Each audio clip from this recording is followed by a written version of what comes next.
അതുപോലെ ഇവരെല്ലാവരും എല്ലാ സംസ്ഥാനങ്ങളിലും മാറി മാറി പ്രീണന രാഷ്ട്രീയം നടത്തുന്നു. ഇതൊക്കെയാണ് ഇവർക്ക് കോമൺ ആയിട്ടുള്ളത്.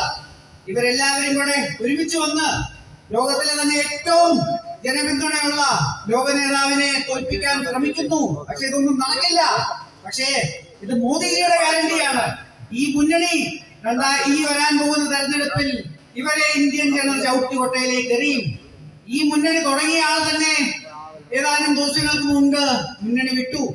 ഇനിയും ഈ വരാൻ പോകുന്ന ദിവസങ്ങളിൽ ഈ ഇന്ത്യ മുന്നണി ഇത് നശിക്കും. അതുപോലെ 2024 ശ്രീ നരേന്ദ്രമോദിജി നയിക്കുന്ന ഭാരതീയ ജനതാ പാർട്ടി 400 സീറ്റിലധികം വലിയ ഭൂരിപക്ഷത്തോടെ വിജയിച്ച് അദ്ദേഹം ആദ്യത്തെ 67 വർഷത്തിൽ കാണാത്ത രീതിയിലുള്ള ക്ഷേമ പദ്ധതികളും മറുവശത്തു കൂടി നടത്തുന്നുണ്ട്. കഴിഞ്ഞ 10 വർഷം മാത്രം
ജില്ലാ കമ്മിറ്റിക്കുള്ള ആദരവ് നൽകുകയാണ്.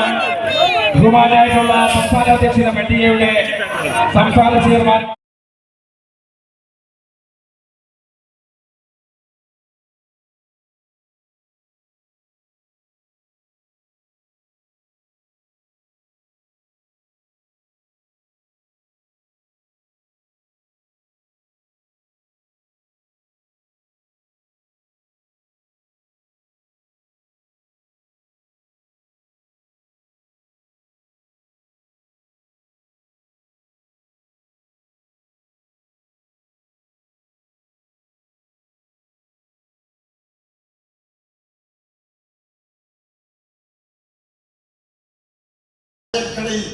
ചായ വിറ്റ് കിട്ടുന്ന വരുമാനം കൊണ്ട്, തുച്ഛമായ വരുമാനം കൊണ്ട് പഠിച്ച് മിടുക്കനായി പഠിച്ച് ബിരുദം സമ്പാദിച്ച് ഈ ഭാരതത്തിലെ ജനസമൂഹത്തോടൊപ്പം പ്രവർത്തിച്ച് അവിടെ കണ്ണുനീർ തുറച്ചുകൊണ്ട് അവരോടൊപ്പം മുടുത്തു ഉറങ്ങി ഈ നാട്ടിൽ ജീവിച്ച ഒരു ജനകീയ നേതാവാണ് ഈ ഭാരതം ഭരിക്കുന്ന പ്രധാനമന്ത്രി നരേന്ദ്രമോദി.